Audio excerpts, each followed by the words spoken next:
साथियों नमस्कार, कैसे हैं आप सब लोग? मजामा केम छो कसा आहेस। आप सबको जय श्री राम, जय बालाजी की, जय खाटू श्याम जी की, जय वाहिगुरु की। आज एक इम्पॉर्टेंट टॉपिक पर मैं चर्चा करना चाहता हूं जो कि जुड़ा हुआ है आपके अधिकारों से भी और आपकी पत्नी के अधिकारों से भी। मैं बात करूंगा right to sex versus right to maintenance. ये ज़रूरी बात करना इसलिए भी आवश्यक है कि आज के टाइम पे हो क्या रहा है कि शादियां हो रही है, 2 महीने 3 महीने 4 महीने चलती हैं और पत्नियां जो है जाके बैठ गई अपने पियर के अंदर और फिर उसके बाद केस ठोक रही हैं और आप जो है परेशान हो रहे हो। मैं तो कोई छोटी सी बात है कि अगर आप अभी भी अलर्ट नहीं हुए, अभी भी नहीं जागे, तो आपको जो है परिणाम भुगतने होंगे। मैं बार बार कह रहा हूँ, जग जाओ। केवल शादियां सेक्स करने का जो है समाधान नहीं है, केवल शादियां बच्चा पैदा करने का समाधान नहीं है, केवल शादियां वंश वृद्धि का समाधान नहीं है, केवल शादियां एक ऐसी स्थिति नहीं है जहां पर आप ये कह सकें कि आप एक ऐसी वधू घर में लेके आ रहे हैं कि जो सिर्फ और सिर्फ आपके माता पिता की सेवा करेगी, आपके प्रति जो है लॉयल रहेगी। क्योंकि आज का जो समय है वो एक कठिन समय है। अगर हम थोड़ा सा अलर्ट हो गए, थोड़ा सा हम जाग गए, तो समस्याएं जो बड़ी लाइफ में आने वाली हैं वो बिल्कुल नहीं आएंगी, और अगर आ भी गई तो उसका प्रभाव जो है बहुत ही कम होगा। आज ऐसे एक छोटी सी बात समझो, हमारे ग्रह दोष को हम चेक कराते हैं पंडित के पास जाके, तो हमको पंडित जी अलर्ट करते हैं कि भाई आप ये समाधान कर लो, आप ये रेमेडीज लेके चलो तो आपको दिक्कत नहीं आएगी, अदरवाइज आपको घाटा हो सकता है। तो जब वो घाटा होता है उसके बाद हम जाते हैं पंडित जी के पास में, फिर वो रेमेडी स्पेसिफिक करते हैं तो उसमें काफ़ी बड़ा खर्चा आ जाता है। तो वही चीज़ यहाँ पर है कि अगर जग गए तो बाद में दिक्कत हुई तो खर्चा बहुत नॉमिनल होगा, और अगर नहीं जागे तो पैसों से पिटोगे और अल्टीमेटली राइट्स अफेक्ट होंगे, सो लगे। क्लियर है साथियों? अगर बात करें हम बेसिकली कानून की, खासकर मेंटेनेंस कानून को लेके, तो हम सब जानते हैं कि पहले था 125 CRPC, अब ये हो गया 144 BNSS। साथियों, कानून में स्थिति स्पष्ट लिखी हुई है कि पति के पास सफिशिएंट मीन्स है और पत्नी के पास सफिशिएंट मीन्स नहीं है, मीन्स वो अनेबल है टू मेंटेन हर सेल्फ, तो वहां पर मेंटेनेंस दिया जाए, अदरवाइज ना दिया जाए। क्लियर हो गया?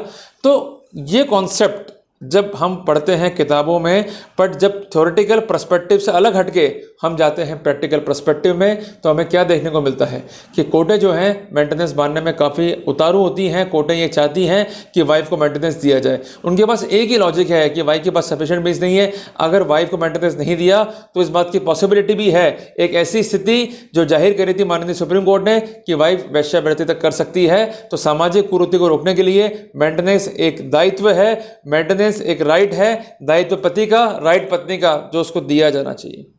पर साथ साथ सुप्रीम कोर्ट ने एक बात यह भी कही थी कि सेक्स करना ही पति का अधिकार है। ये आपको मैं इसलिए कह रहा हूं क्योंकि कोर्ट ने यह कहा है कि अगर पति को सेक्सुअल इंटरकोर्स से, सेक्स से, सहवास से और नैतिक संबंधों से महरूम करती है तो ऐसी स्थिति में ये ग्रेव क्रूरल्टी है, ये मेंटल क्रूरल्टी है, और लॉन्ग टाइम तक ऐसा करना बिना किसी वैध कारण के अपने आप में ही मेंटल क्रूरल्टी कॉन्स्टिट्यूट करता है। पति तलाक ले सकता है। तो कुल मिला के ड्यूटी क्या है पत्नी की कि वो अपने पति को सेक्स का जो है आनंद दे। क्लियर है बात की? और कई बार गलतफहमियां कुछ फेमिनिस्ट के दिमाग में होती है कि हमारी बॉडी हमारा अधिकार, हम अपनी बॉडी किसी को भी नहीं सौंप सकते, हमारा कोई कुछ नहीं बाल बाका कर सकता है। You are right in your approach, but when you become a wife, जब आप एक वाइफ बन जाते हो तो वहां पर पति का अधिकार है आपके साथ सेक्स करने का। और एक बात ध्यान रखिएगा कि पति जिस रीति से चाहे वैसा वो सेक्स कर सकता है, चाहे वो ओरल हो, चाहे वो एनल हो, चाहे वो वेजाइनल हो। अभी रिसेंटली जजमेंट है MP हाई कोर्ट का, उसमें भी ये कहा गया है कि अगर पति अपनी पत्नी के साथ इंटरकोर्स कर रहा है, even though it is an anal sex, it will not amount to unnatural sex. Clear है बात ये? तो जब इतनी अथॉरिटियां हैं, इतने जजमेंट हैं, तो ये भी एक स्थिति को क्लियर करते हैं कि आपके पास अधिकार है। You are having a right which is equivalent to the right given to the consent women. जहां उसको अधिकार है पेट भरने का, वहीं आपको भी अधिकार है कि अपना कुछ ना कुछ खाली करने का। क्लियर है बात ये? तो दोनों राइट्स को हम साथ साथ लेके चल रहे हैं, right to sex versus right to maintenance. Clear हो गया जी आपको? अब एक मोटी सी बात समझो, रजनीश बनाम नेहा में ये कहा गया था कि डेट ऑफ एप्लीकेशन से ही मेंटेनेंस बनेगा, बट इस कानून ने स्थितियों को काफ़ी चेंज कर दिया है। 144 BNSS कहता है कि कोर्ट चाहे तो एंट्री मेंटेनेंस या मेंटेनेंस दे सकता है फ्रॉम डेट ऑफ ऑर्डर या फ्रॉम डेट ऑफ एप्लीकेशन। ये कोर्ट के डिस्क्रिप्शन पर है, पर ये डिपेंड करेगा फैक्ट्स पे, सर्कमस्टेंसेस पे। तो जो बाइंडिंग फोर्स था रजनीश नेहा का, इस हद तक section 144 sub clause 2 BNSS nullify करता है। तीसरी इंपॉर्टेंट बात ये आती है कानून के अंदर कि लोग कहते हैं कि भाई हमारी वाइफ अगर एलिटरी में है, विदाउट रीजनेबल कॉज अलग रह रही है, तो क्या स्थिति है?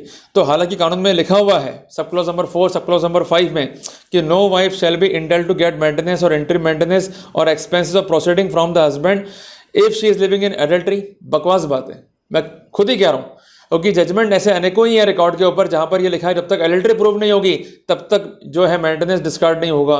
तो मेरा कहना यह है कि एडल्ट्री को पहले प्रूव करना होगा, तो इसमें बहुत लंबा टाइम लगेगा। If you are contesting the case on ground of adultery और काउंटर केस पेंडिंग है मेंटेनेंस का, तो आपको एडल्ट्री के ग्राउंड पर जो डिवोर्स आप लड़ रहे हो उसका स्पीडी ट्रायल करना होगा। अगर उसमें देरी हो जाएगी तो मेंटेनेंस बन जाएगा, बहुत दिक्कत हो जाएगी। और एक बार बंद गया तो अमाउंट की रिकवरी कैंसिलेशन में बहुत दिक्कतें होती हैं। हालांकि प्रावधान है पर इसके बावजूद भी कोर्टें रुचि नहीं दिखाती हैं, ये बहुत बड़ी दिक्कत है।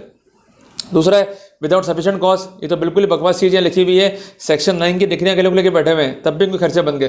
तो कहने की बात है कि ये जो समाधान बताए गए हैं कानून में थ्योरेटिकल, ये प्रैक्टिकल तो बहुत दूर की बात है, कोर्ट लागू करना को चाहती ही नहीं है। और सबसे इंपॉर्टेंट बात है कि if she refuses to leave her husband, अगर हस्बैंड के साथ वो रहने से मना करती है विदाउट रीजनेबल कॉज, तो वहाँ पर भी जो है कोर्ट खर्चा बंद कर सकता है। या वो दोनों अलग रह रहे हैं और म्यूचुअल कंसेंट से अलग रह रहे हैं, तो वहाँ पर कोर्ट जो है खर्चा देने से बंद कर सकता है। लास्ट वाला क्लॉज जो है प्रैक्टिकल दिखाई देता है, इसलिए कि जब आपका म्यूचुअल डिवोर्स ही हो गया और एक लमसम मेंटेनेंस बन गया है या लमसम नहीं भी बंधा है, दोनों स्थितियां हैं, तो वहाँ पर मेंटेनेंस अगर नहीं भी दिया गया है या दे भी दिया गया है लमसम बेसिस के ऊपर, तो वहाँ पर ये क्लॉज जो है अप्लाई हो जाएगा। पर फिर भी अपवाद निकल के आते हैं बार बार। वो अपवाद क्या कहते हैं कि जब तक पत्नी को सफिशिएंट मीन्स प्राप्त नहीं होंगे उसका राइट टू गेट मेंटेनेंस खत्म नहीं होता है, एंड नहीं होता है।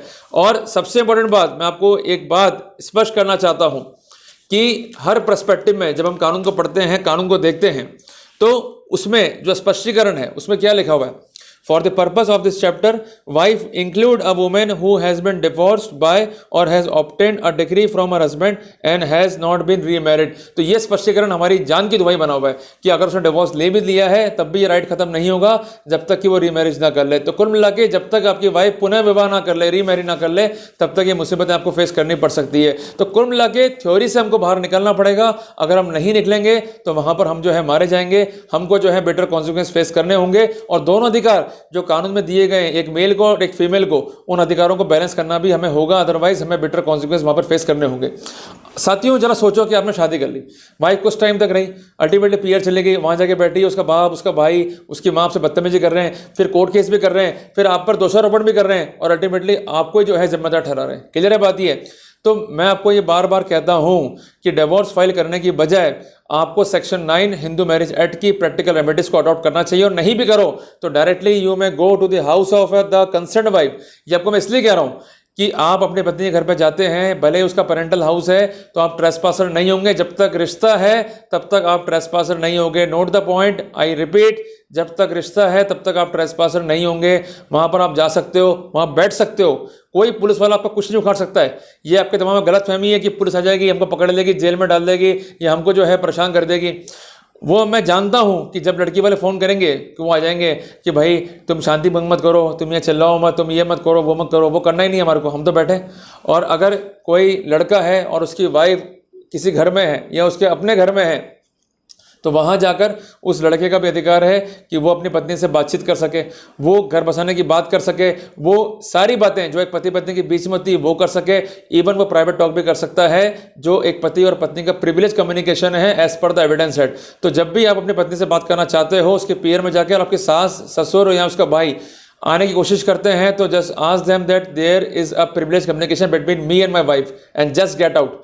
मैं आपको इसलिए कह रहा हूँ कि जब उन्होंने हमारी परवाह नहीं करी, हमारे रिश्तों की परवाह नहीं करी, तो हम उनकी परवाह क्यों करें। दूसरी इंपॉर्टेंट बात यह है कि हमको वहां पर जाना है और पसर के बैठना है। ये आपको मैं इसलिए कहता हूं कि तलाक फाइल कर दोगे तो क्या होगा, तलाक केस चलेगा 3 साल 4 साल 5 साल, अल्टीमेटली आपकी ही हानि है। आप इस बात को समझिएगा कि लंबे टाइम केस को लड़ने के बाद भी हासिल क्या होगा, सिर्फ डिग्री, और उसमें भी कोर्ट जो है कई बार खर्चा लमसम बांध देगी। तो इसलिए मैं कह रहा हूँ कि आप हर संभव कोर्ट से बात कहो कि जब आपकी ड्यूटी ये है माय लॉर्ड घर बसाने की, तो मैं घर बसाना चाहता हूँ। ये कहते हैं कि मुझे मारा पीटा या मुझे दहेज के लिए परेशान किया, ये इसके आरोप हैं जो झूठे हैं, पर मैं तब भी घर बसाना चाहता हूँ। मुझे घर में रहने का अधिकार है, इसके लिए मुझे किसी कोर्ट की परमिशन की आवश्यकता नहीं। इसलिए मैं कोर्ट को सिर्फ इंटीमेशन दे रहा हूँ कि मैं हर संडे को जाऊँगा या हर अल्टरनेटिव डे पे जाऊँगा, अपनी पत्नी के साथ मैं सेक्स करूँगा और उस सेक्स को एंजॉय करूँगा। ये मेरा अधिकार है क्योंकि अगर मैंने सेक्स नहीं करा तो इस स्थिति में किसी भी रूप में दाम्पत्य संबंधों की प्रैक्टिकल स्थापना नहीं हो पाएगी और ऐसे सिनेरियो में सेक्शन 9 हिंदू मैरिज एक्ट का जो पर्पस है वो फ्लस्टेड होगा ही होगा। कई लोग जो है बात मानते हैं, वो करके दिखा भी रहे, पर अब वक्त है आंख को करने का। कब तक बैठे रहोगे? आज आप बैठे हो ना, आप लिव इन में जा सकते हो, सिर्फ रो रहे हो, फिर इधर उधर भागते रहते हो वकीलों के दफ्तरों में, फिर वो कहेंगे सब केस कर दो और फिर अल्टीमेटली आप केस लड़ते रहते हो। तो जिंदगी तो आपकी खराब हो रही ना, माल भी जा रहा है, पैसा भी जा रहा है और शारीरिक रूप से कमजोर हो गए वो अलग। आज मेरी बात समझो, मेडिकली आप डॉक्टर से जाके पूछना कि अगर मैं सेक्स नहीं करूंगा तो मेरी बॉडी पे क्या असर आएगा, वो आपको साफ साफ कहेगा कि आपको मेंटल डिप्रेशन आ सकता है, वो आपको साफ साफ कहेगा कि आपको प्रोस्टेट का जो है इशू हो सकता है, इवन यू में सफर द प्रोस्टेट कैंसर। तो जब जरूरी है चीजें तो उसको हम क्यों नहीं अडॉप्ट करना चाहते? हम क्यों अपने शरीर से जो है खिलवाड़ कर रहे हैं? एक बात जरा समझिएगा, उसका तो कुछ नहीं बिगड़ा, वो तो प्रॉपर्टी भी मांग रही है, पैसा भी मांग रही है, सब कुछ मांग रही है, पर आप क्या मांग पा रहे हो? तो आपको जब अधिकार है तो उसको मांगो। You are having a right to do sex with your wife, you can do even forceful sex. मैं आपको इसलिए इंटीमेट कर रहा हूं, ये कानून में लिखा हुआ है, जब कर सकते हो तो कर सकते हो। अगर वाइफ नहीं होती तो मैं नहीं बोलता, वाइफ है तो अधिकार है, उठो जागो निकलो और पहुंचो और करो जो करना है। पर एक बात ध्यान रखिए कि जब तक राइट्स को एक्सरसाइज नहीं करोगे राइट्स की प्राप्ति भी नहीं होगी। कहते हैं ना, practice makes a man perfect, but do practice, not hand practice but a justified practice. Clear है? और वो जस्टिफाइड प्रैक्टिस कब होगी? कि जब आप अपने आप को जस्टिफाइड कर पाओगे। अब आपका रवैया क्या है? अरे इसकी ये मेरी माँ की सेवा नहीं करती, अरे ये मेरी सेवा नहीं करती, इसका रवैया बदतमीज, अरे है बदतमीज, वो तो है ही बदतमीज, हमको मालूम है। आपकी माता की सेवा नहीं करे मत करे, आपकी नहीं करे मत करे, पर आपको तो एक ही चीज पर, केंद्र बिंदु पर फोकस करना है। वो केंद्र बिंदु क्या है? कि मुझे मेरी पत्नी के साथ रहना है और मुझे घर बसाना है और मैं अपनी पत्नी के साथ सेक्स करना चाहता हूं। अगर वो कहती है कि नहीं करना है, मैं नहीं करूंगी, ऐसा नहीं होगा, मेरे को डर लगता है, तो लिख के कागज पे रख दो बहन जी कि हमको सेक्स नहीं करना है, तो इस ग्राउंड पर आप इमीडिएटली डिवोर्स के ले लीजिए। बोलो, बार बार मैं कह रहा हूं, refusal on part of wife that I am not willing to do sex with my husband amounts to cruelty। तो वहां पर उसके एडमिशन के बेसिस पर आप एडवर्स इन्फ्रेंस लेकर आप प्रोसीड कर सकते हैं आगे की तरफ। क्लियर है बात ये? और उस कंडीशन में फिर जो ये क्लॉजेस हैं थ्योरेटिकली, उनका फायदा आप उठाओगे कि मैंने तो कहा था साथ रहो, वो तो कह रही मैं रहूंगी नहीं। और आरोपों से क्या होता है? अगर आरोप अप्रमाणित रहे तो, आरोप अप्रमाणित रहे तो देन फिर तो आप इस कैटेगरी में आ गए ना। तो इसलिए बार बार मैं कह रहा हूं कि आपका जो ट्रिकिस्ट प्ले है उस पर विशेष जोर दो। तो 125 सीआरपीसी का सब क्लॉज 4 इज इक्विवेलेंट और पेरीमाट्रिया with section 144 sub clause 4 of BNSS। इस बात को विशेषता ध्यान रखो। और आपको मैं इसलिए कह रहा हूं कि अगर वाइफ के पक्ष में मेंटेनेंस भी है, वो बंद भी जाता है और वो नहीं रहती है हस्बैंड के साथ में, तो कोर्ट इस ऑर्डर को निरस्त करने में देरी नहीं करता है, क्योंकि आपके पास थ्योरेटिकल चीजें तो है, पर वो थ्योरेटिकली अप्लाई कैसे करनी है प्रैक्टिकली ये आपको पता ही नहीं है। और फिर आप अनशन जो है कोर्ट में लगाते रहते हो एप्लीकेशंस, फिर वहां नुकसान जो है आपका ही होता है। Just play but patiently, just play in the clever manner, ये अलाउड है and everything is fair in love and war. But एक बात समझ लेना कि जब तक आपका स्टैंड क्लियर नहीं होगा तो कितनी लड़ाई आप लड़ लो, कोई फायदा आपको नहीं होने वाला है। आज 5 साल कोर्ट में घिसने से अच्छा है कि अपने आप को तैयार करो कि मैं घर जाऊंगा और सेक्स करके आऊंगा, अपने राइट्स को एक्सरसाइज करूंगा। अगर राइट्स को एक्सरसाइज ही नहीं करा तो फिर क्या करा? समझो ना बात को। तो मेरे भाई इसलिए खड़े हो जाओ। जहां तक बात है बच्चों की, मैंने आपको तैयार नहीं किया, क्या बच्चे ले आओ, आप डरते थे भाई केस फाइल कर दो, हैबेस कॉर्पस लगा दो, ये कर दो वो कर दो, कुछ नहीं होता है जी। आपको अपना बच्चा लेके आना है, आपका अपना अधिकार है। वही चीज यहां पर है कि आपकी अपनी वाइफ है, उसके आप गार्जियन हो, and whatever you are doing is best for her and yourself. Believe on my words, घबराओ नका, कालजी नका, just act on the words of me and definitely आप वहां पर कम से कम कंक्लूजन की तरफ आगे बढ़ जाएंगे। अदरवाइज लेवल 1 2 3 4 5 6 खेलते रह जाओगे गेम की तरह। तो अपने को कंक्लूड टाइम से करना है प्रोसीडिंग को। ये नहीं कि प्रोसीडिंग चल रही है 15 साल 20 साल 30 साल और रो रहे फिर रहे कोर्ट में, ऐसे नहीं भाई। सिंपल सी बात है कि वाइफ है, शादी कर ली है और हम धर्म में विश्वास रखते हैं। धर्म कहता है कि रिश्ता जो है 7 जन्मों का है। रिश्ता मैं नहीं तोड़ूंगा, रिश्ता यही तोड़े। शुरुआत यही करी है तो खत्म भी यही करे और ये एंड करे। ये बताए क्या करना है, करना है नहीं करना है, करना है देन वी आर रेडी, नहीं करना है तो लिख के दे। दोनों तरफ उसके लिए स्थितियां घातक हो जाएगी। तो जहां राइट्स बनाम ड्यूटी में कन्फ्लिक्ट होगा तो वहां पर जिसका राइट है वो जीतेगा। दूसरी इंपॉर्टेंट बात है कि अगर उसने अपने ड्यूटीज को परफॉर्म नहीं करा तो अगेन आपका राइट है टू क्लेम कि मेंटेनेंस नहीं मिलना चाहिए। तो वो प्रैक्टिकल सिनेरियो जो हमें थ्योरेटिकल में दिखा तो उस स्नेरियो को हमें और इफेक्टिव तरीके से अप्लाई करने में हेल्प मिल जाएगी कि हम चाह रहे थे पर ये तैयार नहीं हुई। तो बार बार अर्ज कीजिए, एम्फेसाइज कीजिए ताकि आपको दिक्कतें ना पड़े। और कोर्ट भी कहेगा भाई प्रॉब्लम क्या है इस लड़की को रहने के अंदर, जब पति रखना चाहता है, पति खुद पीआर में आना चाह रहा है, घर जवाई बनना चाह रहा है, प्रॉब्लम क्या है? तो जब आपका स्टैंड क्लियर है, कॉन्ट्रैक्ट क्लियर है, तो वहाँ पर कोई दिक्कत नहीं। और घर में बोलेगी भी क्या, घर में इसका बाप है, माँ है, बहन है, भाई है, पड़ोसी है, और इसके अलावा अपने मामा मामी मौसा मौसी सबको लिया, हमें कोई तकलीफ नहीं है। पर कम से कम हम चाहते हैं कि ये ना कह पाए कि साहब मुझे प्रताड़ित कर रहे हैं और मुझे ससुराल वालों ने घेर लिया। भाई घर में तुम्हारे अपने लोग, फिर तुमको डर लग रहा है, इसका मतलब तुम तो हर जगह असुरक्षित हो। तुम्हारे दिमाग में जो है वहम चल रहा है कि अरे ये यहाँ भी तंग कर देगा, ये वहाँ भी तंग कर देगा, ये डोमिनेंसी फैक्टर एक्सरसाइज कर देगा। ऐसा थोड़ा ना होता है भाई, लड़का पीआर में है, अपने राइट्स को एक्सरसाइज कर रहा है, तो प्रॉब्लम क्या आ रही है? तो इसलिए बार बार मैं कह रहा हूँ भाई आप जग जाओ, राइट्स को एक्सरसाइज कर लो। नहीं करोगे तो मेंटेनेंस देते रह जाओगे and simply you would be a ATM machine. अब आते हैं दूसरे पर्सपेक्टिव पे कि जहाँ आप लड़ाई लड़ रहे हो, खासकर मेंटेनेंस की, तो मैं आपको बार बार कह रहा हूं कि ये जो सीन या लिखे हुए इंसेप्शन पे, जो आप सेक्शन 9 हिंदू मैरिज एक्ट को एक्सरसाइज नहीं करके प्राप्त करना चाहते हो, तो इस कंडीशन में आपको लड़ना पड़ेगा अपनी fight from the angle of income tax act. तो वहां पर section 68C, 69D, section 139, section 115 BAC, section 192 काफी इंपॉर्टेंट है। ये आपको मैं बार बार इसलिए जोर दे रहा हूं कि जिन लोगों ने अपनी वाइफ को लंबे टाइम तक पाला, उन्होंने इसको एग्जैक्टली क्या खुराक दी, क्या मेंटेनेंस दिया, वो आपको जानना जरूरी है। अगर उन्होंने पैसा दिया है तो they are the creditors in the book, तो वास्तव में उनकी आय क्या है, उन्होंने कितना अपनी बेटी को दिया है, कितना अपनी बहन को दिया है, ये स्पेसिफिक होना चाहिए। दूसरी बात, लंबे टाइम तक 3 साल 4 साल वो पली कैसे है, ये भी आपका जानना जरूरी है। इसलिए मैं बार बार कहता हूं कि ऑर्डर 11 रूल 12 CPC की इंट्रोगेटर्स पर जोर दो अगर आप लड़ना चाह रहे हो उस वे में जाके। और तीसरी इंपॉर्टेंट बात यह है कि जो प्रॉपर्टीज हैं उसके पिताजी की जो अल्टीमेटली आपकी वाइफ को मिलनी है, और अगर उन्होंने बिल नहीं करी है तो उसका क्या होगा? अगर वो कैपिटल है, असेस्ड है, तो उसको बेच दे वो, तभी तो वो हो पाएगी able to maintain herself. वो तो क्या मजे ले रही है, इधर से प्रॉपर्टी खा गई आपकी, पैसा ले रही है आपसे, और इधर से प्रॉपर्टियां कर रही है इनहेरिटेड।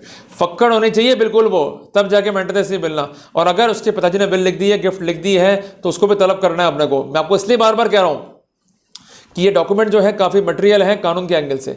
ये महत्वपूर्ण इसलिए है कि ये कोर्ट को शो करने में इजी रहेंगे कि जब इसके पिताजी ने इसको कुछ नहीं दिया, तो ऐसी स्थिति में ये वफादार नहीं थी उनके प्रति, तो ये मेरे और मेरे माता पिता के प्रति कैसे वफादार रह सकती है, इस बात की समीक्षा ऑनरेबल कोर्ट खुद करे। और दूसरी बात, आप उन कंसर्न डॉक्यूमेंट की कॉपी भी जो है, अगर वो डॉक्यूमेंट रजिस्टर्ड विल है या रजिस्टर्ड गिफ्ट डीड है, तो आप कंसर्न SR ऑफिसर की कॉपी प्राप्त कर सकते हो। ये आपको मैं बार बार इसलिए जोर दे रहा हूं कि अगर जब तक आप अलर्ट नहीं रहोगे, अवेयर नहीं रहोगे, आप अपने राइट्स को एक्सरसाइज नहीं कर पाओगे। तो आपको हर कीमत पे ये स्पेसिफिक करना है कि she is having means, but despite of that she is illegally saying that I am not having any means. अगर वो रिलिंक्विश भी कर रही है तो भी मरी, उसके नाम की गिफ्ट आ रही है तो भी मरी, गिफ्ट नहीं आ रही तो भी मरी, इवन विल भी है तो भी दिक्कत है, विल नहीं भी है तो भी दिक्कत है। तो हर एंगल में दिक्कत है। बट आपको एंगल स्पेसिफिक करने, एंगल सेट करने, देन फाइट योर केस। तो हर चीज स्पेसिफिक करो, वहां पर आपको ही फायदा मिलना है। क्लियर है बात ये? तो लड़ना सीखो, पढ़ना सीखो, अभ्यास करो, निश्चित तौर पर हम जीतेंगे, निश्चित तौर पर अपने राइट्स को हम एक्सरसाइज कर पाएंगे। ठीक है जी? तो घबराऊ नका, काळजी नका, पुढे चला, पण थांबला नाही। तुम्ही मराठी माणूस आहेस का, या तुम्ही मराठी माणूस आहे का? क्लियर है बात ये? तो लड़ो मेरे भाइयों, खड़े हो जाओ और अपने राइट्स के प्रति अवेयर हो जाओ। साथियों, see you in the next video. Till then, जय हिंद, जय भारत, जय श्री राम, जय बालाजी की।